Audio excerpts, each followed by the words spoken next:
Guys, so may nakita kong video. Naisip ko din namang isuggest to or gumawa ng opinion dito or itopic. And panoorin muna natin.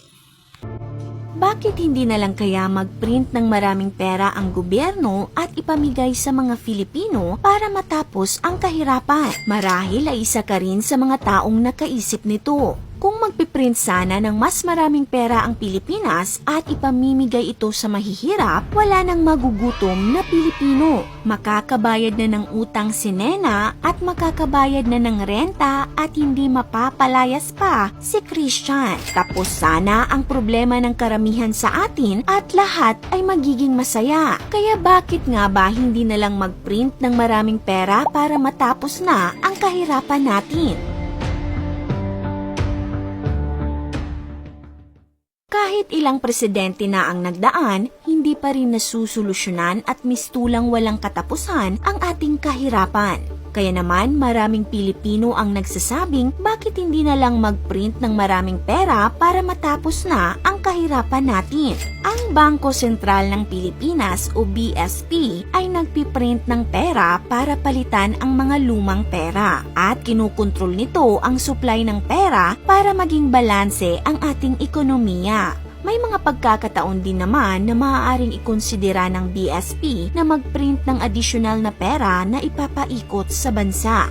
Ngunit ito ay ginagawa lamang sa tuwing nagkakaroon ng recession o ang labis na pagbaba ng ekonomiya ng bansa. Ginagawa din ito sa isang economic situation na kailangan nilang i-manage ang inflation ng bansa. Ngunit hindi sila basta-basta na lamang magpiprint ng dagdag na pera para ipamigay lamang sa mga tao. Ang dahilan kung bakit hindi ito ginagawa ng BSP ay dahil sa tinatawag nilang inflation. Disclaimer po lamang, hindi po kami mga economic experts at maaaring marami pang ibang dahilan bukod sa inflation. Ngunit base sa aming pananaliksik, ang inflation ang pangunahing dahilan. Ang inflation ay isang sukatan ng patuloy na pagtaas ng presyo ng mga bilihin o serbisyo sa ekonomiya. Pero bakit nga ba tumataas ang presyo ng mga bilihin? Tumataas ang presyo ng isang produkto dahil sa pagtaas ng mga gastusin sa produksyon nito. Maaaring tumaas ang presyo ng mga raw materials o ingredients na ginagamit. Halimbawa, kung tataas ang presyo ng harina, tataas rin ang halaga ng mga tinapay sa bakery. Ang pagtaas ng presyo ng isang produkto ay nakakaapekto din sa ibang serbisyo o produkto. Halimbawa, sa pagtaas ng presyo ng gasolina, tataas rin ang pamasahe. Kung tataas ang kuryente, tataas rin ang renta ng mga nangungupahan. Dahil sa pagtataas ng mga presyo, lumiliit ang halaga o buying power ng ating pera sa pagdaan ng panahon. At yan ang inflation. Inflation ang dahilan kung bakit ang paborito mong taho noon na 5 piso lamang, ngayon ay 10 piso na. Ngunit ano naman ang koneksyon nito sa pagpiprint ng mas maraming pera? Ganito yan, halimbawa ikaw ay isang business owner ng maliit na bigasan sa palengke, tapos namigay ng 10 milyon ang Bangko Sentral sa bawat Pilipino. Dahil dito, dadagsa ang customer mo dahil halos lahat ng tao ay may pangbili na. Sa dami ng customer, mauubos agad ang stocks ng mga tindahan. Kaya naman, halos lahat ay magtataas na ng presyo ng kani-kanilang tinda. Tutal, marami namang perang pambili ang mga tao. Sa madaling salita, sa pagtaas ng supply ng pera ay siya ring pagtaas ng mga presyo ng mga bilihin na magre-resulta sa mas mataas pa na inflation. Ang pagpiprint ng maraming pera bilang solusyon sa kahirapan ay ginawa na dati ng iilang mga bansa gaya ng Germany noong 1920s, Zimbabwe noong 2000s at recently ay ang Venezuela. Noong mag-imprinta ng maraming pera ang Zimbabwe, imbes na yumaman ang mga mamamayan at gumanda ang buhay, ay mas lalo pa silang nalugmok sa kahirapan. Sa pagdagsa ng maraming supply ng pera galing sa gobyerno ay mabilis din ang pagtaas ng presyo ng mga bilihin. Dahil dito, dumaan sila sa krisis na tinawag na hyperinflation, kung saan ang mga bilihin ay mabilis na tumataas sa maikling panahon lamang.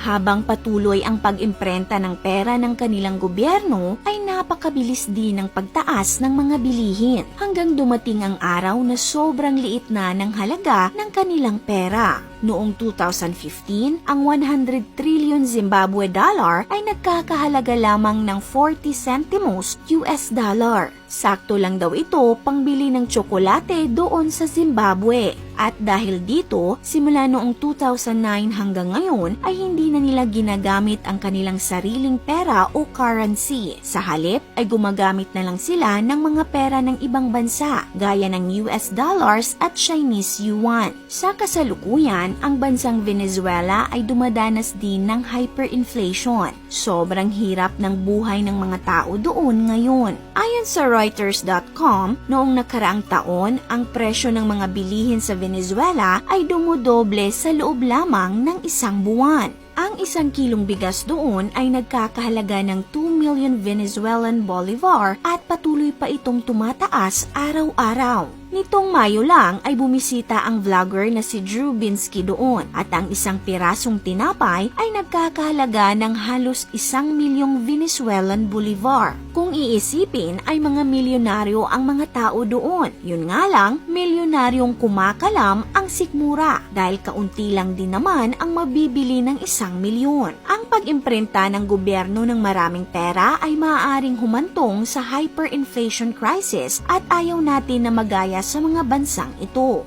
Bago tayo magpatuloy, nagustuhan niyo po ba ang video natin ngayon? Kung oo, ay mag-comment po kayo ng yes.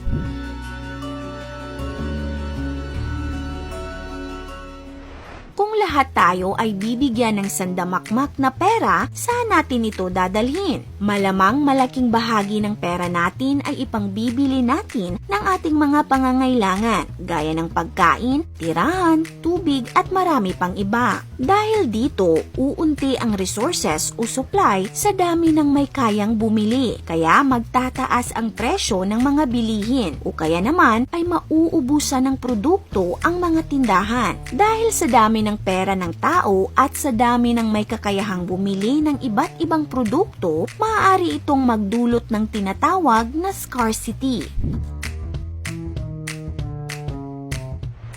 Ang scarcity ay ang kakulangan ng pinagkukunang yaman upang mapunan ang pangangailangan at kagustuhan ng mga tao. Halimbawa, karamihan sa mga Pilipino ay kumakain araw-araw ng kanin. Kung lahat tayo ay bibili ng sako-sakong bigas dahil ang lahat ay may maraming pera, maaari itong maubos dahil ang supply ng bigas ay hindi naman unlimited. Yan ang isa sa pwedeng mangyari kung magpiprint ng sandamakmak na pera ang BSP at ipamimigay sa mga tao. Maaring maubos ang ating mga resources at tanging pera na lang ang matitira sa atin. Aanhin mo pa ang pera kung wala ka namang mabibili dahil naubos na ang lahat ng ating resources. Kung tataas ang inflation rate at mangyayari ang scarcity sa ating bansa, ang kasunod nito ay ang sobrang pagbaba ng value ng ating pera na siyang magdudulot ng pagbagsak ng ekonomiya kagaya sa nangyari sa Zimbabwe at Venezuela. Kaya naman, imbis na makatulong, ay lalo lamang lalala ang ating sitwasyon kung magpiprint ng maraming pera ang Pilipinas. Ikaw, may naisip ka bang solusyon sa kahirapan ng Pilipinas? Maaari ka pong mag-comment sa ibaba. This is your Ate O from O Republic. Hanggang sa muli and stay awesome! Bakit kaya hindi na lang sila mag-print para hindi man lang ipamigay pero bayaran yung utang? O di ba? Matatapos na yan. O so, pwede na nang gawin yung plano nilang pababahin yung goods. At bumalik sa at least half. Okay lang naman ata na mag-print. Or di kaya mag-print para ipamigay, pero mas maganda ibayad sa utang para gawin yung plano nilang sinasabi nila. Teka muna, wait muna. Pag nabayaran na yung utang, yun ang laging dahilan nila eh. Sila kasi, kaya ganun na nag-inflate, dahil yung mga business owners, greedy naman. Nandun na rin po yung greedy. Na dahil nagpiprint sila ng maraming pera, yung gobyerno, hindi sila nag-business plan or nag-usap ng face-to-face sa business owners. Yung tamang usapan ba? Para, sige, mag-print kami para umayos yung yung economy natin at gumanda ang buhay natin bawat isa sa atin. At may bad management sila sa pera din. Kaya ganun. Kaya, humantong sa inflation. Dahil sa maraming pera, greedy sila na pinapataas nila yung presyo ng bilihin para mas lalo silang yumaman. Yun ang ibang dahilan dun eh. Pag pinapanood mo lang pala talaga, pag i-compare ko noon na kiber lang, walang realization, walang awakening, enlightenment, hindi mo maisip na greedy yung part na yun. Yung dahil sa nagprint yung gobyerno ng maraming pera, gagawin din ng business owner na, anong tawag dun, pagkakataon. Para abusuhin din. Pang-aabuso, greedy, mismanagement of money sa mga mahihirap. Kailangan nating matutunan yun. Kung may utang tayo, dapat marunong tayo magbayad. Kasi walang progress ng ganun. At yung greedy at kakajealous natin at envy sa ibang tao. Yun ang naghumahad lang sa ating personality para umayos din. Walang pag-gratitude din doon. Kasi gumawa yung gobyerno ng paraan pero sinira ng tao. Kaya alam nyo ba kung bakit nag-a-against din yung gobyerno sa mga tao? Kasi yung mga tao mismo walang disiplina.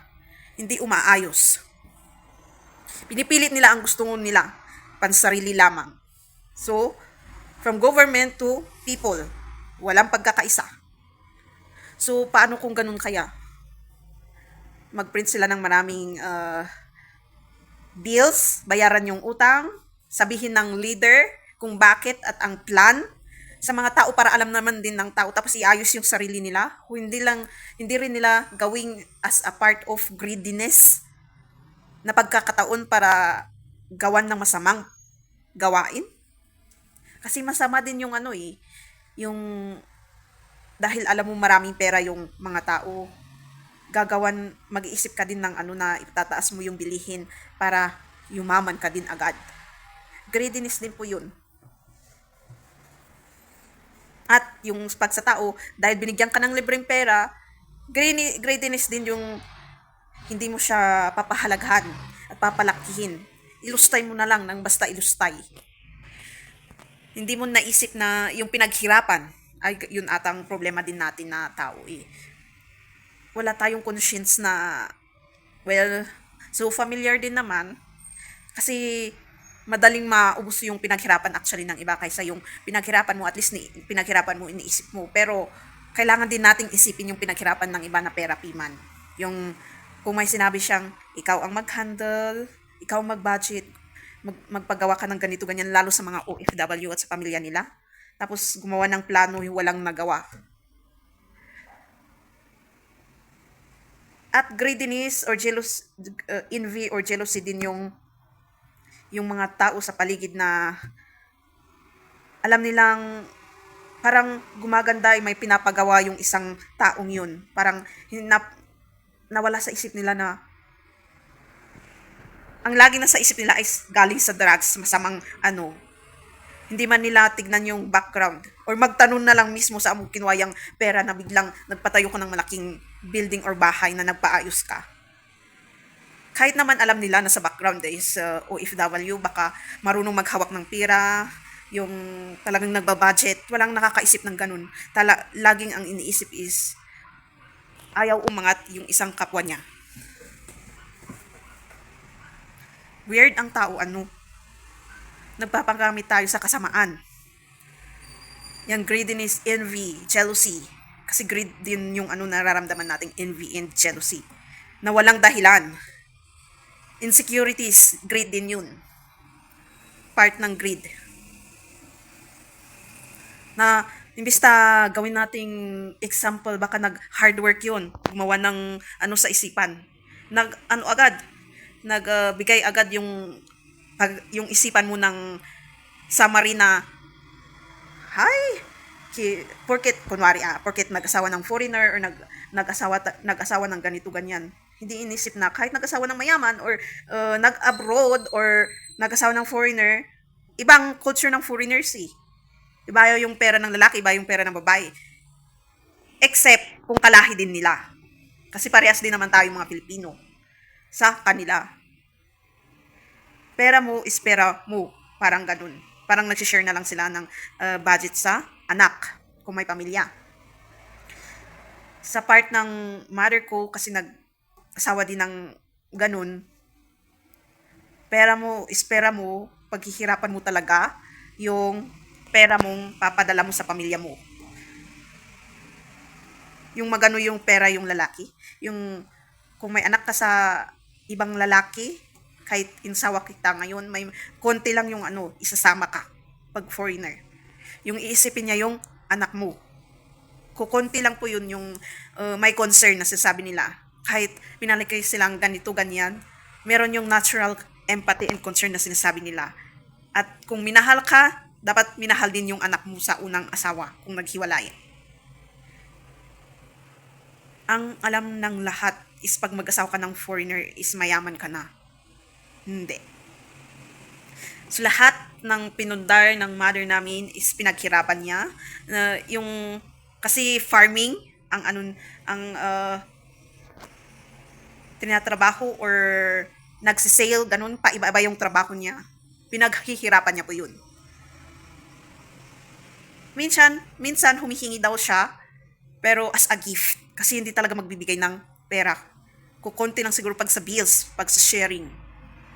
Mostly, siya mismo ang bumubuhay din ng sarili niya at nagbibigay ng pera para maayos yung bahay. Siya yung nagkakayod, ganun. Trabaho niya nga ay trabaho ng lalaki. Kaya sabi ko nga sa ibang video ko is, walang ano yun? Anong word kasi yun? Walang makakatumbas ayan. Sa hard work niya, paano siya maghanap ng pera sa aming mga anak niya. Very amazingly impossible pero possible pala. Yan ang nawawala sa atin na lakas din sa generation na to. Na kaya nila noon. Martial art nga ang hirap eh. Pero nakaya ng mga babae noon. Yung, di ba, yung martial art pa nila, yung mga training nila is yung magbuhat sila ng 10 tons of metals, parang ginagawa ng mga bodybuilders, ganyan. Kung anong training ng lalaki noon, yun din ang training ng babae noon. Pero kinakaya nila. Parang hindi sila babae. So, yun din ang nawawala sa pagiging babae at lalaki ngayon. Yung determination, yung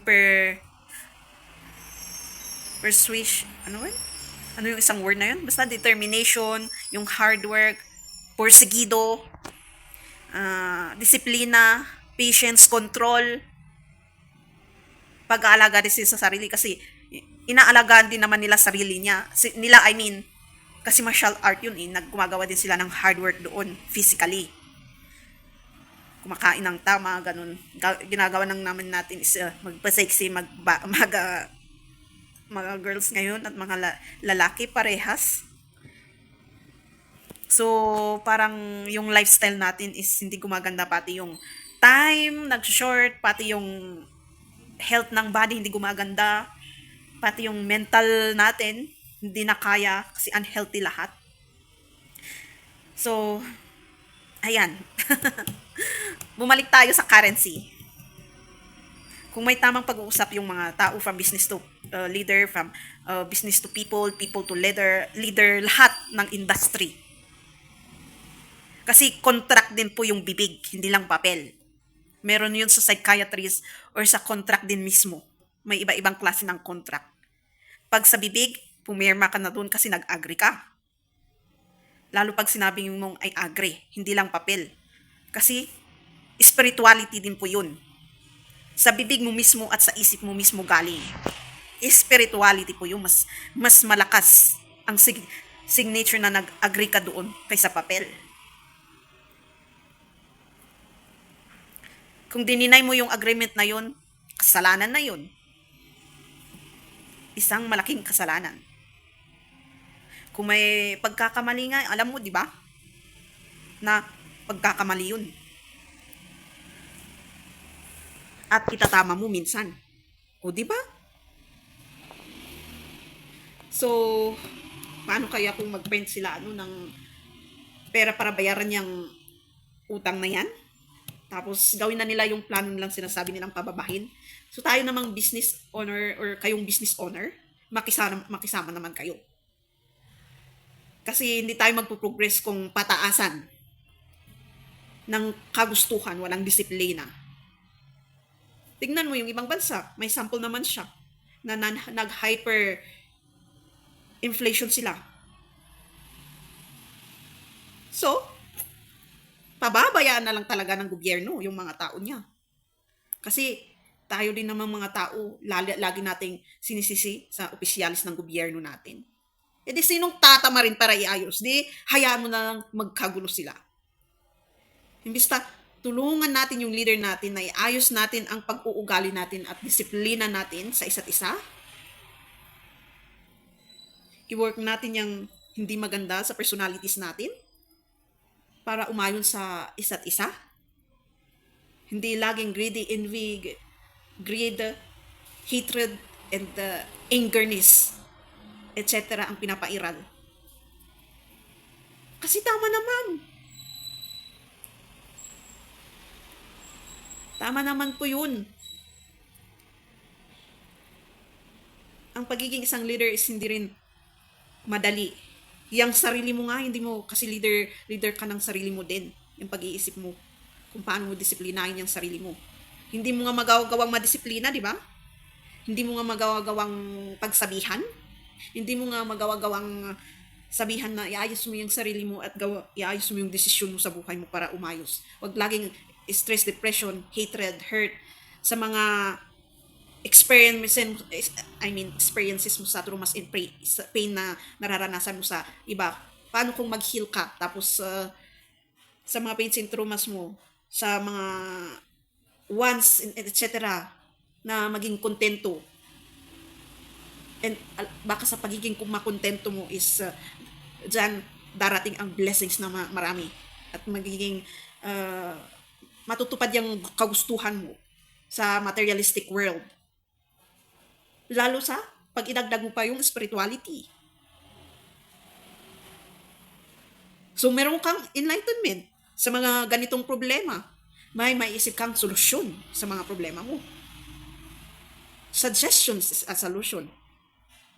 Tapos pag nag-suggest yung utak mo ng solution, tapos hindi mo ginawa, wala rin silbi yun. So kailangan gawin. So, pag nag-suggest yung utak mo sa isang problema, tapos bigla mong ginawa, tapos nangyari, buti na lang yung isip ko, ginawa ko. Pwede pala. Next time, mag-isip pa ako ng mas magandang paraan. So, nag-stand ka sa problema mo.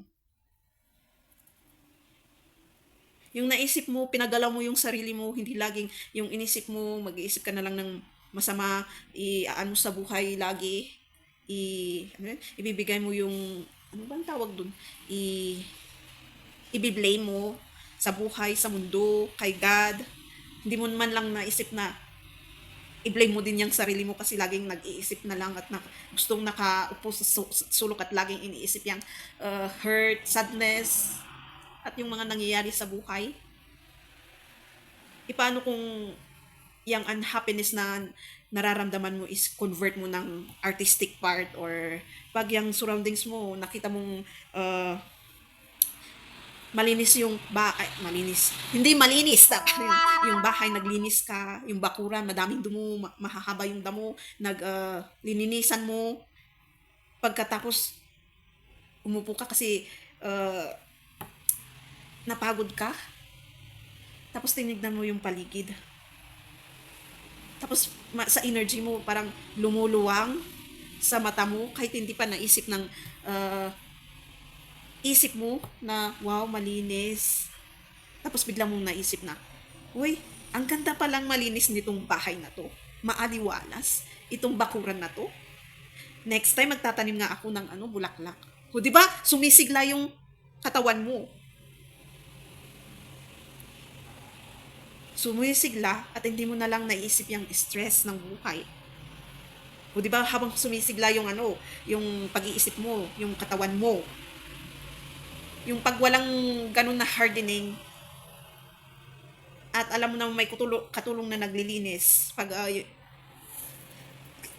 isa kang mayaman, edi artistic part, yung may papel, mag-drawing, or mag-exercise, or mag-walking-walking sa park. Pag nakikita mo yung mga colorful na bulaklak or kahit green na grass, trees, air, maganda sa pakiramdam, di ba? O pag sa internet, kasi ang dami nagbibigay ng quotes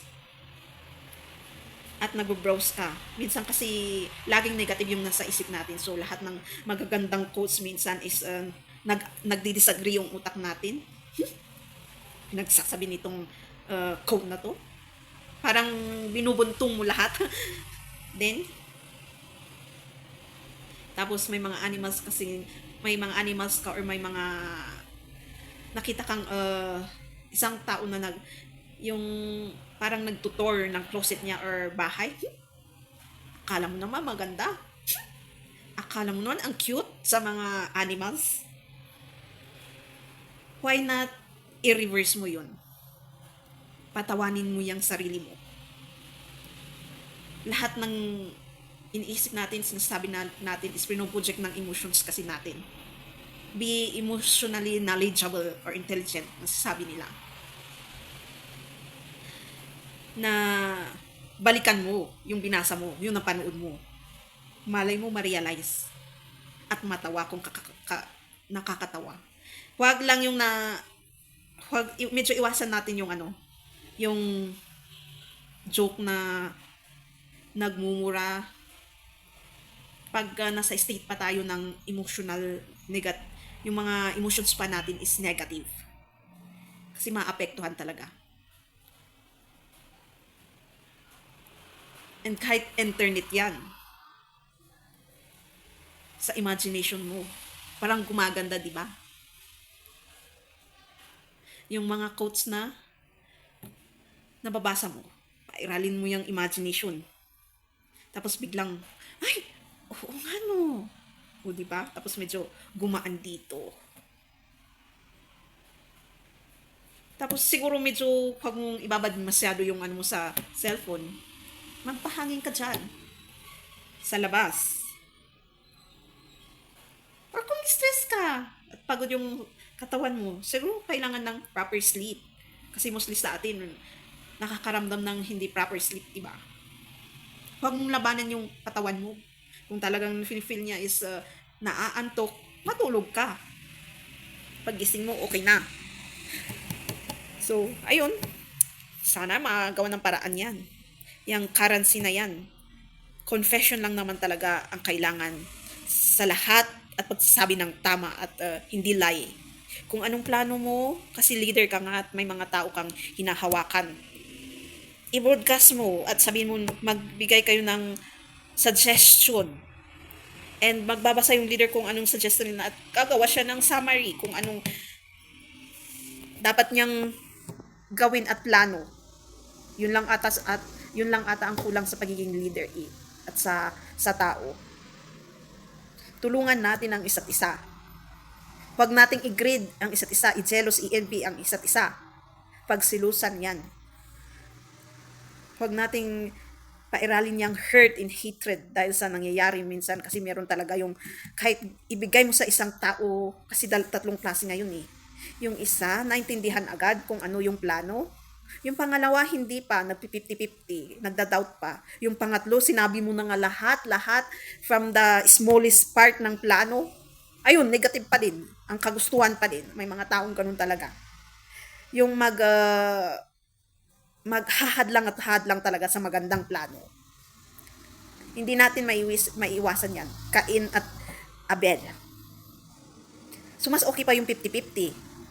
Kasi pag napatunayan niya, kahit nasa 1/4 ka na sa plano at kahit kunting napatunayan, maa-agree na yan. Pero yung pangatlo, kahit anong gawin mo, so yan ang dapat nating i-accept. Kasi naghahanap talaga ng ebidensya. Kailangang matapos. Or kahit natapos yan. So may dalawang klase din yung pangatlo na yan. Yung natapos, okay, nag-agree na. Wow, ganun pala yun. So, tapos yung second, kahit natapos ganito, ganyan, magdi-disagree pa rin at gagawa ng paraan para masira yung magandang plano. Nagawa na nga natapos gagawa pa ng paraan para masira. Yun yung pinaka-weird na tao. Ewan ko ba. Yan ang nakakatakot pag siya mismo ang leader. Yung imbis na tumulong, hindi nakatulong, kundi na sinira pa niya mas lalo. Pero, of course, yung first and second na person, if gusto naman talaga nilang maayos, gagawa naman ng paraan yung first and second para iano yung pangatlong tao na yun na yung isang klase din.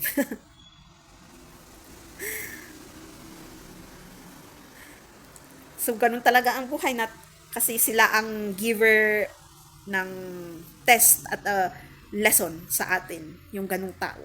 Para lalong lumakas. And let's always pray one another na maayos na itong mga problema natin sa economy natin, physical and spiritual, or materialistic, spiritual na buhay natin. Na hahantong tayo sa ganitong kakaliit na lang na problema ang iaayos. Kaysa ngayong present na ang laki-laki talaga ng chaos, corruption na nangyayari. Hindi lang kasi ang ibig sabihin ng corruption is pagnanakaw ng pera. Yung pag-uugali natin na hindi maganda, yung pagiging ang pagdi-discriminate natin sa isa't isa, racism, yung hindi pagkakaisa ng leader sa tao sa leader, sa mga leaders mismo, nagdi-discriminate sila, walang pagkakaisa. Mas maganda siguro walang group. Basta kung sinong magra-run as president, vice president, senators, etc. Wala yung tinatawag nilang red colors, yellow colors, blue colors. Anong tawag kasi nila doon sa politics? Walang Republican or democracy, kundi iisa lang. Kasi yun ang nagpapagulo, yung divisions or group. Mas maganda talaga is mag-isa lang. Tapos kung gusto mo run ng isang president, sige, mag-run ka lang. Kasi wala naman talagang hadlang na group. Yung group na yan na tinuturo nagsimula pa nung ating ancestors is pwede tayong mag-group na lumaban sa ating karapatan, kalayaan, at katotohanan.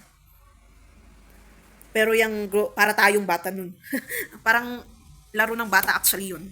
Yung gagawa ka ng group, tapos may pangalan pa yung group nyo, tapos may naka-assign talaga na tatakbo ng president, vice president, and senators. Paano kung wala kaya yan?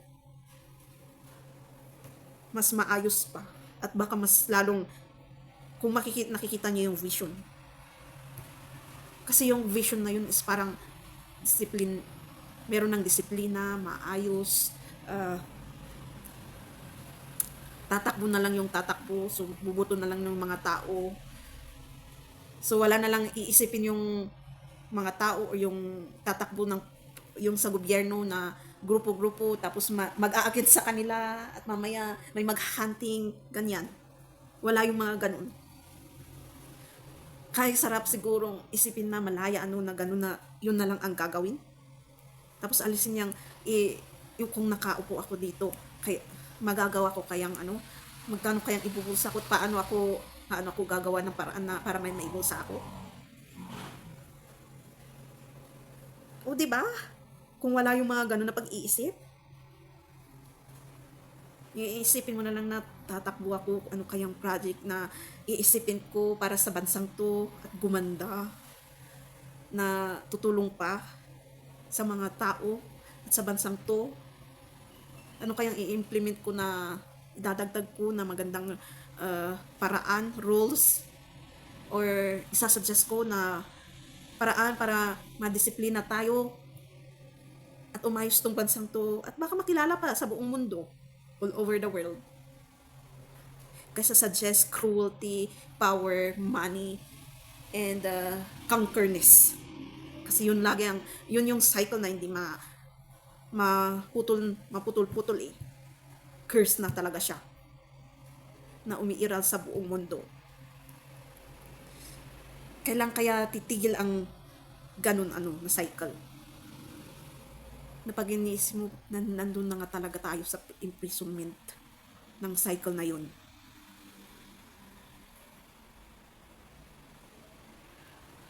Nawala na yung yung confident, yung courage ng isang leadership sa tao niya or tao sa leadership. Kasi dahil sa ganun na pangyayari. Na kahit naguguluhan ka, basta alam mong ginagawa mo yung part mo as being leader or as isang mamamayan sa isang lugar ng maayos, na kahit hindi perfect, pero ginagawan mo ng paraan as isang mamamayan. I hope you learn something kahit sinasabi lang. So, tayong gusto ang pagkakaisa, ang good change na sinasabi nila. Kasi magbe-benefit din tayo dyan. Let's always pray to God na lahat ng gagawin natin, yung mga leaders natin, yung mga taon sa tinitirhan natin, is magkaisa. Iwasan niya mga kasalanan. At, i-pray mo din na ugaliin ng sarili mo. Na i-confess yung mga kasalanan.